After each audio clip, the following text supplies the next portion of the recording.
네, 한 번 더 인사 나누시죠. 기도하는 데는 손해가 없습니다.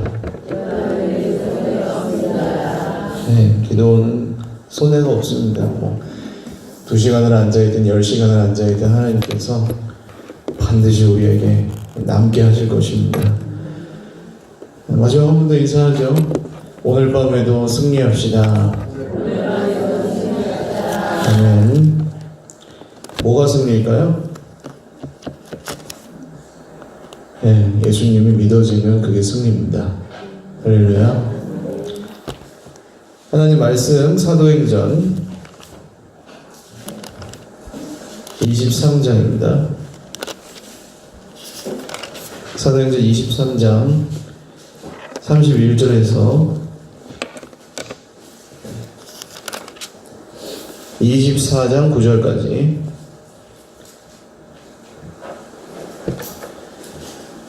사도행전 23장 31절에서 24장 9절 말씀 한 목소리로 같이 읽겠습니다. 시작. 보병이 명을 받은 대로 밤에 바울을 데리고 안디바드리에 이르러 이튿날 기병으로 바울을 호송하게 하고 영내로 돌아가니라. 그들이 가리사야에 들어가서 편지를 총독에게 드리고 바울을 그 앞에 세우니 총독이 읽고 바울더러 어느 영지 사람이냐 물어 길리기아 사람인 줄 알고 이르되 너를 고발하는 사람들이 오거든 내 말을 들으리라 하고 헤롯 궁의 글을 지키라 명하니라. 바세오의 대제사장 아나니아가 어떤 장로들과 한 변호사 더둘로와 함께 내려와서 총독 앞에서 바울을 고발하니라. 바울을 부르매 더둘로가 고발하여 이르되 벨릭스 각하여 우리가 당신을 힘입어 태평을 누리고 또 이 민족이 당신의 선견으로 말미암아 여러 가지로 개선된 것을 우리가 어느 모양으로나 어느 곳에서나 크게 감사하나이다. 당신을 더 괴롭게 아니하려 하여 우리가 대강 여짜옵나니 관용하여 들으시기를 원하나이다. 우리가 보니 이 사람은 전염병 같은 자라 천하에 흩어진 유대인을 다 소유하게 하는 자요 나사렛 이단의 우두머리라. 그가 또 성전을 더럽게 하려 함으로 우리가 잡았사오니 당신이 친히 그를 신문하시면 우리가 고발하는 이 모든 일을 아실 수 있나이다 하니 유대인들도 이에 참가하여 이 말이 옳다 주장하니라. 아멘. 할렐루야. 오늘 불의한 법정에 서서라는 제목으로 하나님 말씀 증거하겠습니다. 세상에서 중요하게 생각이 되는 것들이 여러 가지가 있는데 보통 뭘 중요하게 생각하나요? 제일 중요하다고 사람들이 말하는 거. 왜 이렇게 모르는 것처럼 하십니까? 돈 아닙니까? 돈 중요하죠. 또 외모도 중요하게 생각하시는 분도 있고, 건강 중요합니다. 명예, 사람의 인정, 칭찬 이런 것도 중요하고요. 어떤 분들에게는 권력, 나는 권력욕은 없어요 하시겠지만 누군가 내 자존심이나 내 어떤 그 권한이라 그럴까요? 그런 걸 탁 건드리고 들어올 때 이 기분이 상하면 그것도 역시 명예나 권력에 대한 마음입니다. 이런 것들이 중요하게 보통 여겨지는데 사실 거의 대부분 눈에 보이는 것들입니다. 눈에 보이는 것들이 기준이 되는 그 세상이고요. 세상에서 우리가 이런 것들을 많이 가지지도 못했지만 그런 걸 지키면서 사는 것도 쉽지가 않습니다. 예를 들어서 집에서도 그렇죠. 우리가 평생의 아버지나 어머니는 아이들을 위해서 살아가시는데 자녀들의 입에서 그런 말이 나올 때가 올 수 있습니다. 엄마가, 아빠가 날 위해서 해준 게 뭐가 있냐. 나름대로 최선을 다했는데도 그런 말을 들을 수가 있습니다. 고발당하는 거죠. 피고로서 피고의 위치에 서는 겁니다. 집에서뿐만이 아니라 회사에서도 그렇고 교회에서도 그럴 수도 있고요. 사람을 만나고 관계를 맺는 모든 곳에서 우리는 때때로 이렇게 피고의 자리에 서서 그런 눈에 보이는 것들을 기준으로 심판을 당하거나 고발을 당할 때가 있다고 하는 것입니다. 그때 사실 그 고발하는 목소리의 마음을 빼앗기면 우리 인생은 심각하게 위기를 맞이합니다. 기분이 나빠서 뭐 아무것도 못하든지, 혹은 자존심이 상해서 거기서 완전히 힘을 잃어버리든지, 혹은 그것에 대한 분노와 뭐 본때를 보여줘야 되겠다 이런 마음에 사로잡혀서 이 마음을 잃어버리든지 여러 가지 상황이 발생할 수 있는데요. 오늘 말씀을 통해서 우리가 그런 세상에 눈에 보이는 것들을 가지고 우리를 고발하는, 나를 고발하는 그런 불의한 법정에서 그냥 보이는 대로만 평가하고 판단하고 심판하는 그런 불의한 법정에서 어떻게 하나님이 주신 중심을 지키며 살 수 있을지, 그런 이야기를 좀 하려고 합니다. 바울이 지난 시간에 하나님께서 우연에 우연을 겹쳐서 바울을 구해주셨다고 말씀드렸습니다. 하나님이 그렇게 하신 이유가 뭐예요? 말씀하신 대로 이루시기 위해서였습니다. 할렐루야. 그러니까 말씀대로 이루시기 위해서 하나님은 무엇이든 하십니다. 기적을 행하시든 우연을 사용하시든 사람을 선인을 쓰시든 악인을 쓰시든 하나님은 말씀대로 이루시기 위해서 일하십니다. 그러니까 우리가 하나님의 뜻을 따라가기 위해서는 어떻게 해야 돼요? 말씀을 믿어야 됩니다. 다른 길이 있어요, 없어요? 없어요. 다른 유리한 게 있으시면 이 자리에 안 오실 겁니다. 다른 더 유리한 게 있다고 생각하시면 이 자리에 안 오세요. 근데 기도하는 사람들은 어떤 사람들입니까? 지금 눈에 보이는 형편이 그렇게 될 것 같지 않아도 하나님께서 말씀대로 하신다는 것을 믿는 사람들이 기도의 자리에 오는 거죠. 할렐루야. 자, 그래서 이 바울이 그렇게 하나님께서 우연에 우연을 겹치는 이 기적을 통해 바울을 구해주셨는데, 그렇다고 해서 형편이 굉장히 좋아지느냐? 갑자기 하루아침에. 그렇지는 않았습니다.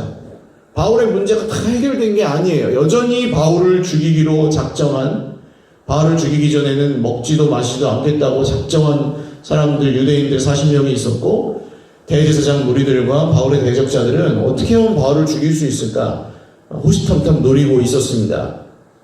어쨌든 그 밤에 많은 우연이 겹쳐서 하나님이 바울을 구해주셨던 그 밤에 보병들은 원래 자기 진영으로 돌아가고 기병들만 바울을 호송해서 가이사랴, 총독이 그 당시에 살고 있었던 도시입니다. 해안가에. 가이사랴에 가서 바울을 총독에게 넘깁니다. 이 총독은 벨릭스라는 사람이었는데 노예 출신입니다. 로마의 실존 인물이고, 로마의 그 노예로 시작해서 이 시리아 유대 지방의 총독 자리까지 올라간 아주 말하자면 입지전적인 자수성가한 그런 인물입니다. 야심만만한 사람이었고요. 그러나 노예로부터 시작했기 때문에 그렇게 막 고상하고 귀족 출신이 아니다 보니 그런 사람은 아니었던 걸로 역사는 말하고 있어요. 어쨌든 이 사람이 글라우디아죠. 이 천부장 글라우디오 루시아의 편지를 받고 읽은 다음에 바울에게 너는 어느 로마의 어디에서 태어난 사람이냐? 이렇게 묻습니다. 왜 그렇게 물었을까요? 로마의 영토는 그 당시에 지중해 세계의 거의 대부분을 지배하고 있었기 때문에 로마 사람들이어도 어떤 사람은 로마 본토 사람이고, 어떤 사람은 뭐 저쪽 스페인 지방 사람이고, 어떤 사람은 여기 아프리카나 유대 지방 사람이고, 로마인인데도 그런 데서 태어난 사람들이 있다는 거예요. 만약에 바울이 뭐 다른 행정구역 사람이었다고 하면 이 벨릭스는 어떻게 할 수 있을까요? 골치 아픈 바울을 다른 데로 그 사람 행정구역으로 떠넘길 수 있습니다. 근데 바울이 나는 길리기아 사람입니다. 길리기아는 지금 이 벨릭스가 다스리는 관할 구역 아닙니다. 시리아를 중심으로 유대와 이 빌리기아 섬과 이 다 벨릭스가 다스리는 곳이었기 때문에 이 골치 아픈 문제를 다른 사람에게 떠넘길 수가 없게 되었습니다. 그래서 바울을 어떻게 하냐면 너를 고발하는 사람들이 오거든 내 말을 들으리라. 그러니까 바울에게 네가 무슨 잘못이 있고 왜 네가 고발당했고 뭐 이런 이야기를 바울에게 직접 묻지 않고 너를 고발한 사람들이 올 때까지 기다려라 하고 가둬버립니다. 때리지는 않았기 때문에 불법은 아닌데요. 이것도 역시 공정한 처사는 아니죠. 바울이 잘못을 지금 했어요, 안 했어요? 안 했잖아요. 근데 여기서 만약에 바울이 앞에서 그랬던 것처럼 이 나한테 억울하게 대우하고 내가 잘못이 없는데도 억울하게 감금하고 구려하고 때리고 채찍질하고 이 고발하고 하는 이런 것들에 마음을 빼앗겼다면 바울의 속에 어떤 감정이 있었을까요? 바울의 기분이 어땠을까요? 이런 처사를 당하면서 잘못한 게 없는데 그러니까 억울할 수 있죠. 화가 날 수도 있습니다. 분노하죠. 그리고 미워하고 복수하고 싶은 마음이 들 수도 있습니다. 사실 이런 것들은 우리가 세상에서 이런 경우를 당할 때 우리의 마음을 지배하기 쉬운 문제들입니다. 근데 이런 감정들의 힘이 얼마나 강한지 아세요? 예수님을 믿고 예수님께 내 생명을 건다고 하는 사람도 이런 감정이 속에서 한번 일어나면 그걸 잘 이기지 못합니다. 그래서 싸우고 원수를 맺기도 하고 복수를 하기도 하고 막말을 하기도 하고 그렇게 삽니다. 그러니까 이 문제는 그게 간단한 문제가 아니에요. 억울함, 속에 있는 그 상처, 분노 이런 것들은 내가 그 믿음으로 다 이겨낼 수 있어 이렇게 얘기할 수 있는 게 아니에요. 숱하게 보시지 않습니까? 예수 믿는 사람이나 안 믿는 사람이나 이런 감정, 눈에 보이는 것들로 나를 심판하고 평가하고 정죄하는 그 고발을 당하는 입장에 있을 때 사람이 그 마음이 자기 마음대로 조절이 안 돼요. 근데 오늘 바울이 그렇게 닷새를 갇혀 있습니다. 그리고 대제사장 아나니아가 그 바울의 입을 때리라고 했던 그 사람이죠. 이 사람이 와서 장로들을 데리고 오고 또 변호사 한 명을 데리고 옵니다. 이 당시의 변호사는 지금도 그렇긴 하지만 변호사님이 안 계시죠. 여기는 변호사님이 안 계시는 걸로 알고 변호사는 자기의 그 의뢰인이 실제로 범죄를 저질렀어도 뭘 증명하는 거예요? 사람이에요. 변호사는. 예, 그 사람이 죄가 없다는 걸 증명하기 위해서 고용당하는 사람이 변호사죠. 그러니까 거짓말이라도 만들어서 송사해서 이기는 게 능력 있는 변호사인 겁니다. 지금도 그렇지만 그 당시에도 그랬어요. 지금 대제사장 아나니아가 고용한 이 변호사 더둘로는 사명이 뭡니까 그럼? 바울을 어떻게 만들어야 돼요? 죄가 있는 걸로 만들어야 돼요? 없는 걸로 만들어야 돼요? 있는 걸로 만들어야 되는 사람입니다. 돈을 받고 그걸 하러 온 거예요. 그래서 총독 앞에서 바울을 고발하기를 어떻게 고발하냐 하면 바울이 이렇게 딱 서 있는데 자, 벨릭스 가카여 하고 부릅니다. 3절 보시면 총독에게 말하는 거죠. 일단 아첨을 엄청나게 합니다. 우리가 당신을 힘입어 태평을 누리고 또 이 민족이 당신의 선견으로 말미암아 여러 가지로 개선된 것을 우리가 어느 모양으로나 어느 곳에서나 크게 감사하나이다. 총독 각하 만세 하고 시작하는 거예요. 왜 그럴까요? 왜 지금 바울을 죄인으로 만들어야 되는데 누가 그 재판에 지금 자격이 있어요? 총독이 있으니까 총독이 듣기 좋은 얘기를 하는 겁니다. 사실 벨릭스는 그렇게 선정을 베푼 총독이 아니었습니다.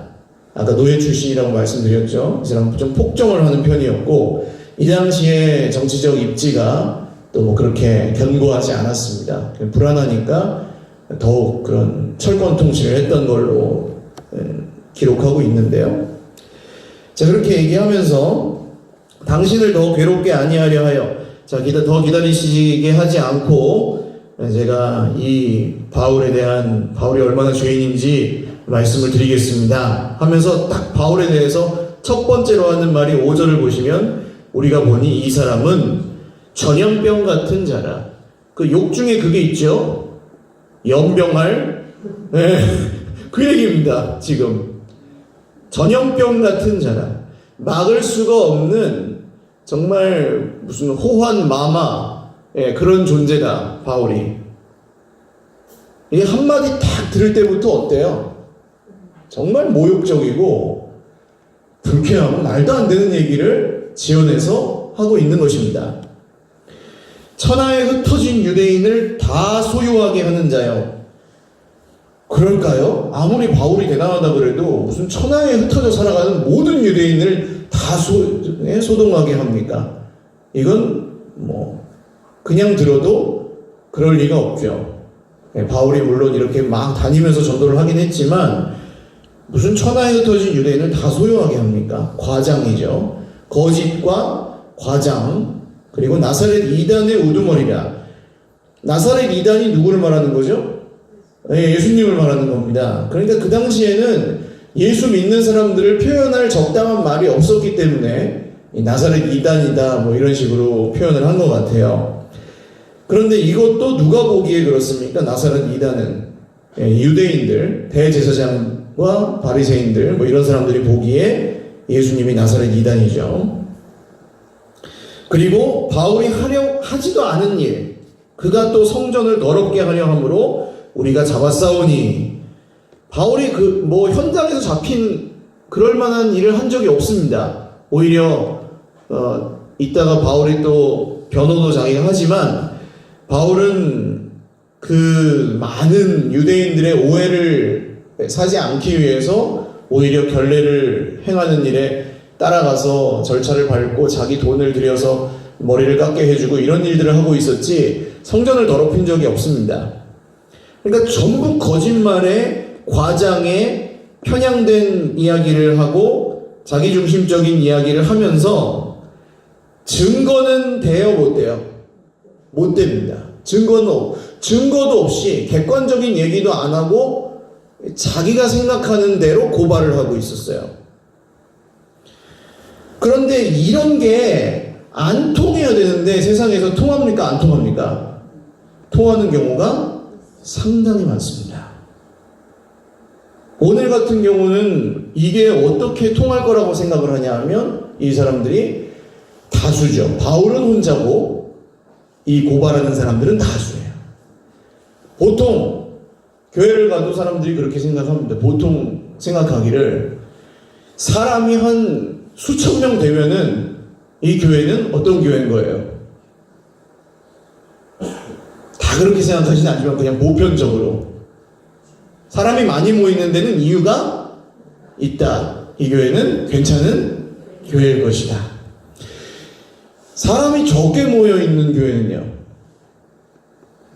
그것도 사람이 적게 모여있는 데는 뭔가 이유가 있다. 그러니까 그냥 사람이 많고 적은 것만 보면 되는데 미루어 짐작을 합니다. 그렇죠? 오늘 이 경우에도 바울을 고발하는 사람들은 많고 바울은 혼자고, 그러면 사실 여부에 상관없이 세상에서는 이 다수가 하는 말이 사실이 되는 경우가 굉장히 많습니다. 그러니까 우리는 그런 세상을 2000년 전에도 그랬고 지금도 그래요. 그런 세상을 살아가고 있는 겁니다. 그래서 사람들은 수를 늘리고 싶어하고, 나랑 같은 생각을 가진 사람들의 수를 늘리고 싶어하고, 내가 약점을 보이지 않기 위해서 돈을 많이 갖거나 권력이나 명예를 많이 갖고 싶어하고 자기를 지키면서 살아가는 거예요. 이런 고발을 당하기 싫고 이런 억울함을 당하기 싫기 때문입니다. 자, 그러면서 이 더돌로가 또 말하기를 8절, 당신이 친히 그를 신문하시면 우리가 고발하는 이 모든 일을 아실 수 있나이다. 자, 생각해 보세요. 벨릭스가 아무 증거도 없이 그냥 바울에게 신문을 하면 지금 이 사람들이 하는 얘기들을 확인을 할 수가 있습니까? 예, 뭐 벨릭스가 무슨 쪽집게 무당도 아니고 총독이 이걸 지금 바울에게 신문을 한다 그래서 알 수 있는 상황이 아닙니다. 그러니까 오늘 이 변호사는 돈을 받고 수임료를 받고 철저하게 그냥 바울을 죄인으로 만들기 위해서 말을 하고 있을 뿐이지 하는 말이 맞는 말이 하나도 없습니다. 그리고 그 옆에서 지금 유대인들도 같이 따라온 유대인들도 그 말이 맞습니다. 이 더돌로가 하는 말이 다 사실이에요. 하고 막 옆에서 거들고 있습니다. 바울이 어땠을까요, 마음이? 일단 좋겠어요, 안 좋겠어요? 안 좋아요. 좋을 리가 없죠, 이런 상황에 마음이. 그런데 성경의 수많은 믿음의 선진들을 보시면 이런 일들을 굉장히 많이 겪습니다. 다윗은 어땠어요? 구약 성경으로 가보시면 다윗은 어때요? 다윗이 정말 사울의 왕위를 훔치려고 했습니까? 그런 의도가 있었나요? 없었습니다. 그런데 사람들이 막 노래 부르고 하니까 사울이 완전히 이상한 생각에 사로잡혀서 다윗을 죽이려고 했을 뿐이었습니다. 다윗이 만약에 그때에 그 자기가 억울하다는 마음과 자기의 그 상처나 이런 것들에 완전히 사로잡혀 있었다면 사울을 죽일 수 있는 그 찬스에서 어떻게 했을까요? 죽였죠. 죽이면 끝이 편해지니까. 근데 그렇게 하지 않은 이유는 무엇이었습니까? 하나님께서 기름 부으신 자를 내가 어떻게 해치겠느냐? 기준이 명확했던 거예요. 기준이 누구예요? 자기가 아니고 하나님이었습니다. 오늘 바울이 이런 억울한 상황에서 온 세상이 무고하게 자기를 고발하는 자기의 동족으로부터 고발당하는 그러지 말아야 될 사람들로부터 배신을 당하는 그 상황에 오늘 바울이 멀쩡할 수 있었던 이유, 버틸 수 있었던 이유는 무엇일까요? 바울의 기준도 하나님이었기 때문입니다. 할렐루야. 다윗이 자기 고향 사람들이 괴롭힘을 당하고 있다는 소식을 듣고 막 부하들과 함께 달려가가지고 탁 구해줍니다. 그랬더니 고향 사람들이 어떻게 하는지 아세요? 쪼르르르 달려가가지고 사울에게 다윗이 여기 왔습니다 하고 고발을 하는 거예요. 내가 다윗이면 어떠셨겠어요? 미치고 펄짝 뛸 노릇입니다. 고향 사람들이라고 구하러 갔는데 이 사람들이 그냥 자기를 팔아먹어버리니까요.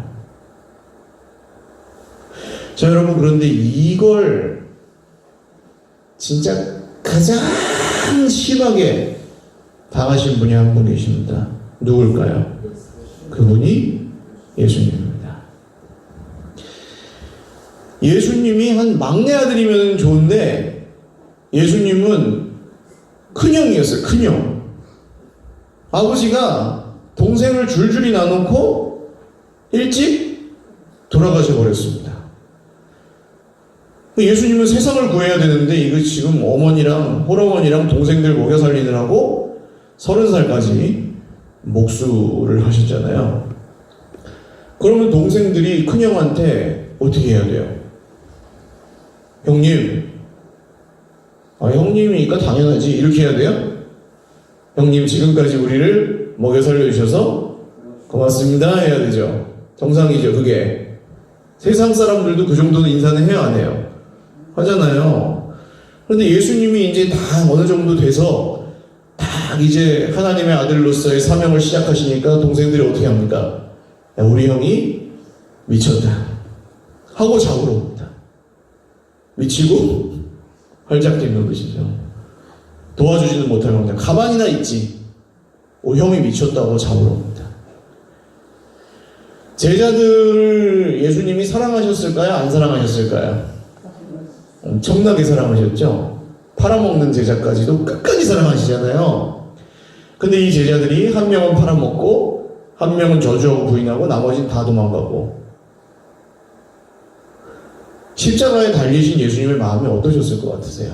사랑하니까 괜찮아 얘들아, 내가 다시 만나러 갈게, 그러셨을까요? 이게 우리가 진짜 힘든 건 그럴 때 아닙니까? 나한테 그러지 말아야 될 사람들이 나를 그렇게 할 때, 대할 때, 나한테 그런 말을 하면 안 되는 사람이 나한테 그런 말을 할 때, 그런 게 힘들잖아요. 예수님이 중요한 것은 그럴 때 우리 마음을 십자가에 죽으신 예수님이 아신다는 사실입니다. 할렐루야. 그래서 오늘 이 피고석에 서 있는 바울은 예수님의 마음을 알았기 때문에, 예수님이 기준이었기 때문에, 예수님을 믿었기 때문에 거기서 제 정신을 가지고 있을 수 있었습니다. 사랑하는 여러분, 세상이 나를 향하여 불의하게 고발할 때, 누군가가 나를 원망하고 탓할 때, 죄도 없는데 억울하게 몰아세울 때, 상처 주는 말을 할 때, 그때에 그 말을 묵상하지 마시고 주 예수님을 바라보실 수 있기를 주님의 이름으로 축원을 드립니다. 그때 내가 가진 것들과 내가 한 일과 내 자존심과 이런 것들을 기준으로 삼지 마시고 주님의 십자가가 저와 여러분의 기준이 되실 수 있기를 바랍니다. 그런 기준을 갖고 있는 사람들만 교회를 세워갈 수가 있습니다. 사실 그 상황에서 내 자존심을 따르고 네가 감히 날 무시해? 넌 나에게 모욕감을 줬어, 이러기 시작하면 교회는 파탄입니다. 파탄. 아무것도 할 수가 없어요. 그러면 아무 의미가 없어요. 그렇게 하는 일들은 아무리 잘해도. 그 마음입니다. 마음. 오늘 우리 안에 그렇게 감내하고 있는 것들, 또 이렇게 때로는 억울하게, 때로는 힘들게 가야 하는 이 길이지만, 주 예수님이 바울과 함께 하셨던 주 예수님이 그때에 저와 여러분과도 함께 하실 줄 믿습니다. 예수님을 의지하고 승리하실 수 있기를 주님의 이름으로 축원드립니다. 찬양 드리고 기도하겠습니다.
때리는 시어머니보다 말리는 시누이가 더 밉다는 얘기가 있는데, 알지도 못하는 변호사가 와서 무고할 때, 이렇게 바울을 고발할 때 바울의 마음은 사실 좋을 수가 없었을 것입니다.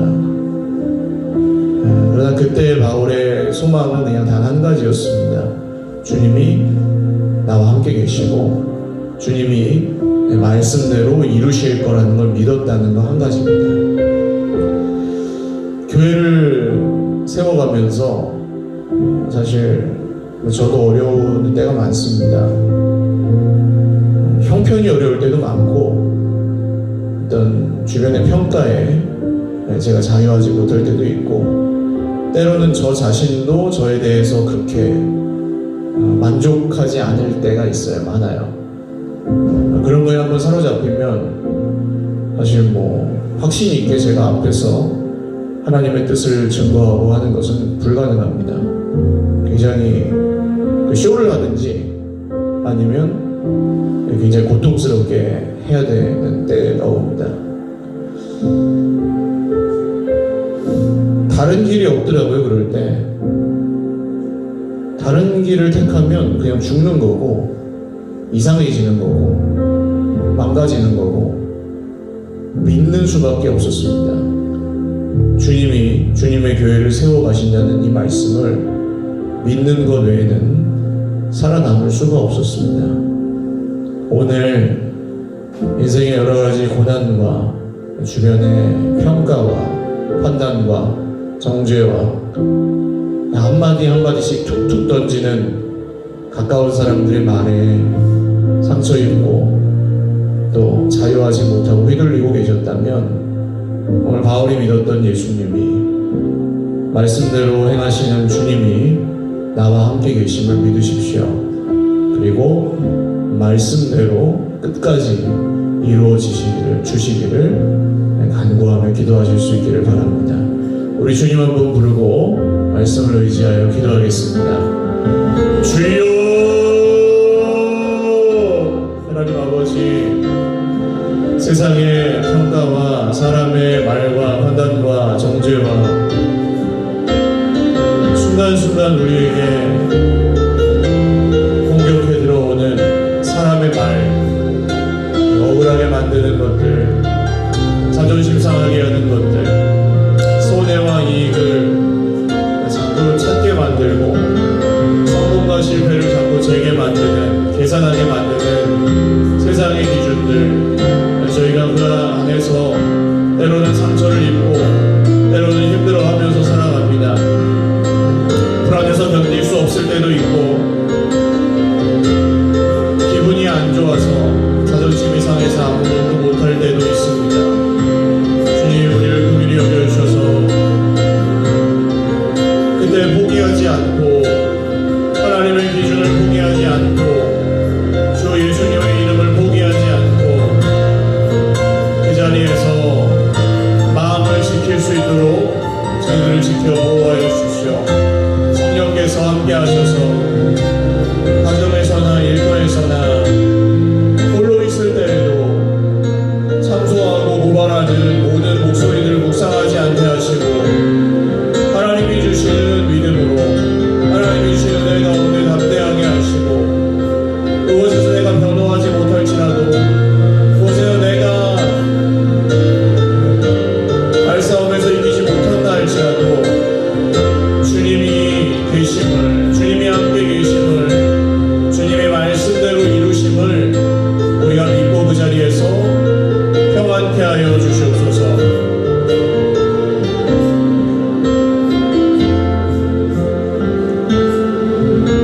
마음이 상한 자를 고치시는 주님, 하늘의 아버지, 날 주관하소서. 주의 길로 인도하사 자유케 하소서. 새 일을 행하사 굳게 하소서. 의의 줄이고 목이 마르니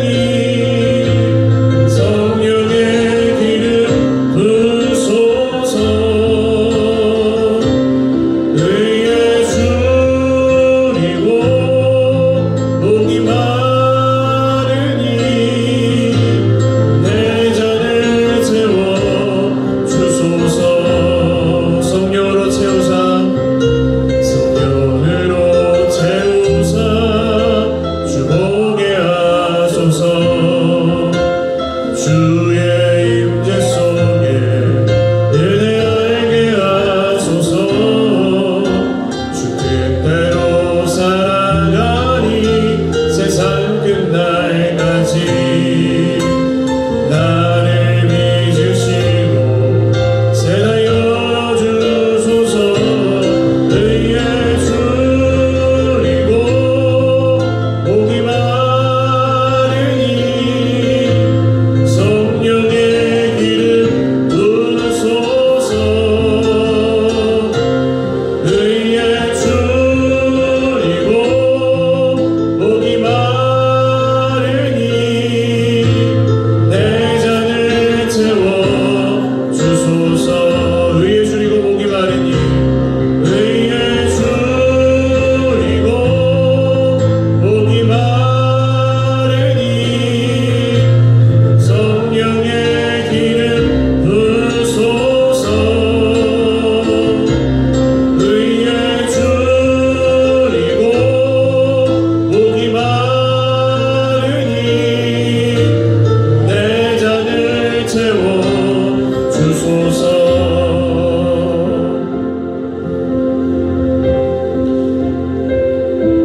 나의 의에 줄이고 나의 의에 목이 마르면 그거는 채울 수가 없습니다. 내가 옳다고 증명을 하기 위해서 살면 그건 해결이 안 돼요. 아무리 사람들이 다 떠받들어줘도 뒤에 가서 다 욕합니다. 그거는 아무리 인정을 받아봤자 소용이 없는 건데, 마치 목이 마르다고 바닷물을 퍼마시는 것처럼 사람들은 눈에 보이는 것들에 완전히 사로잡혀서 자기 자존심과 명예와 칭찬과 인정, 그런 것들을 위해서 살아가는 경우가 많습니다.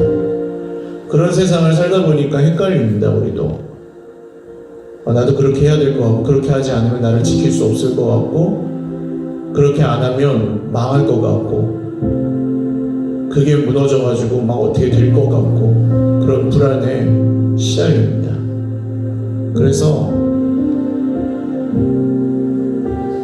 그냥 서로 다르다고 인정을 하면은 좀 편할 것도, 미안하다고 한마디 하면은 쉽게 넘어갈 것도 그렇게 하지 못할 때가 많습니다. 그래서 우리가 진정으로 목마르고 줄여야 할 의는 나의 의가 아니고 하나님의 의입니다. 오늘 무언가 나를 불편하게 하는 문제가 있다면, 어떤 사람을 향해서 화가 나고 어떤 문제 때문에 내 마음이 평안하지 않다면 스스로에게 한번 물어보십시오. 이것이 하나님의 의를 위한 것인지 아니면 그냥 내가 무시당해서 기분이 나쁜 건지. 물론 기분이 나쁠 수 있습니다.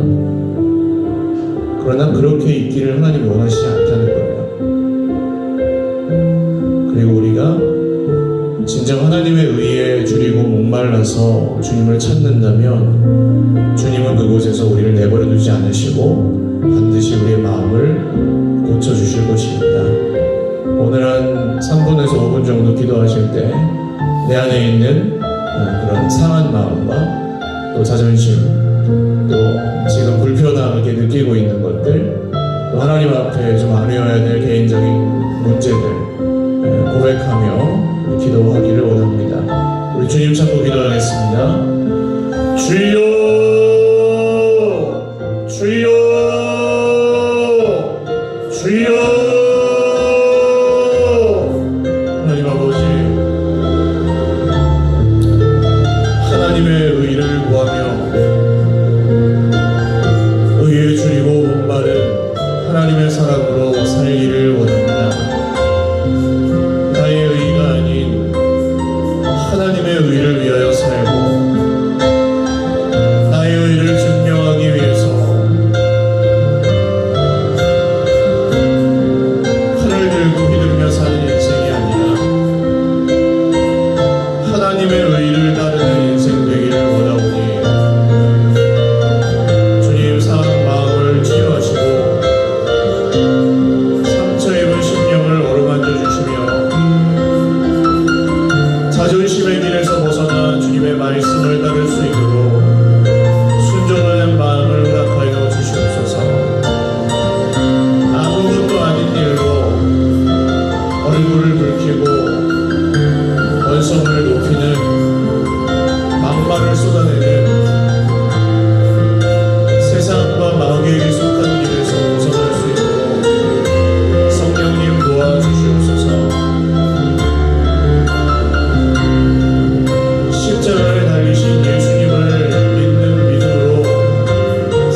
우리가 주 예수님의 이름으로 우리의 마음을 지키고 우리의 영혼을 주님께 붙들어 둘 수 있도록 주님 우리 가운데 함께하여 주시옵소서.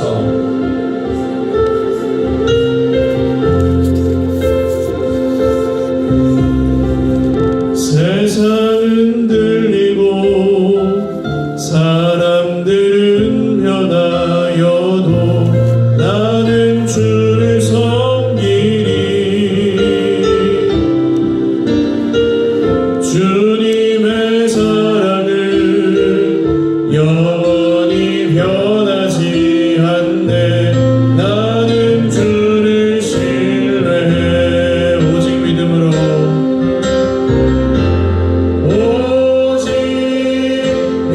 내가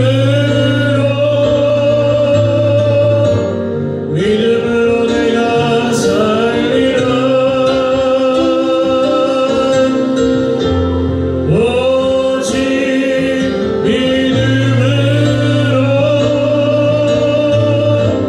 믿음으로 내가 살리라. 믿음 흔들리고 사람들 주를 떠나도 나는 주를 섬기리. 주님의 나라는 영원히 쇠하지 않네. 나는 주를 신뢰해. 오직 믿음으로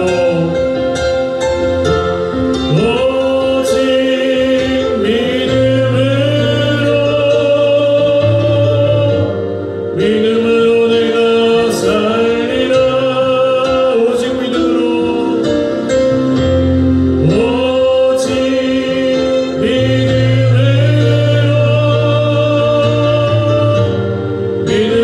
내가 살리라. 오직 의인은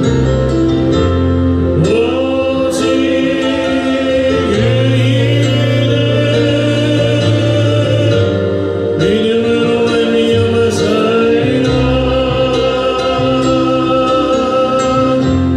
오직 의인은 믿음으로 말미암아 살리라. 우리 마지막 기도하겠습니다. 의인은 믿음으로 말미암아 산다는 것은 우리가 그렇게 살겠다고 결심하는 뜻이 아니고, 하나님이 의롭다 하신 의인은 믿음으로 의롭다 하심을 받았으면 믿음으로 사는 길밖에 없다는 뜻입니다. 다른 길이 없습니다. 믿음으로 구원을 받은 사람은 자기 의지로 사는 게 아니고 이제 믿음으로 살아야만 살 수가 있습니다. 안 그러면 더 고통스러워요.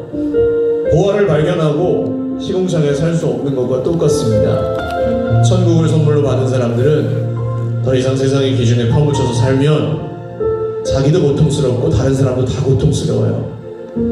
하나님의 의를 위하여 살기로 하면서 여전히 내 자존심 지키고 여전히 내 의를 추구하며 살면 힘듭니다. 하나님, 믿음으로 구원을 받았으니 오직 믿음으로 살게 하여 주옵소서. 믿음으로 구원을 받았으니 믿음으로 성숙에 이르게 하여 주옵소서. 믿음으로 구원을 받았으니 믿음으로 평안케 하여 주옵소서. 믿음으로 구원을 받았으니 믿음으로 승리케 하여 주옵소서. 우리 주님 찾고 기도하시며 자유롭게 기도하도록 하겠습니다. 주여, 주여, 주여.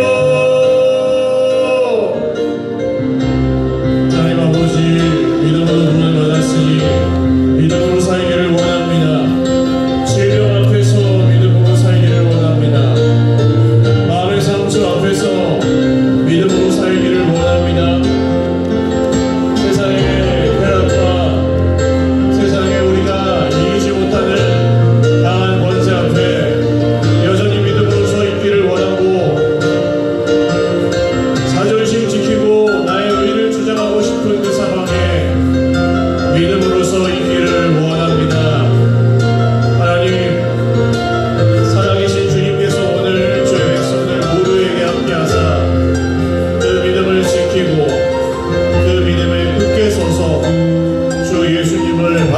수 있도록 은혜를 베풀어 주십시오.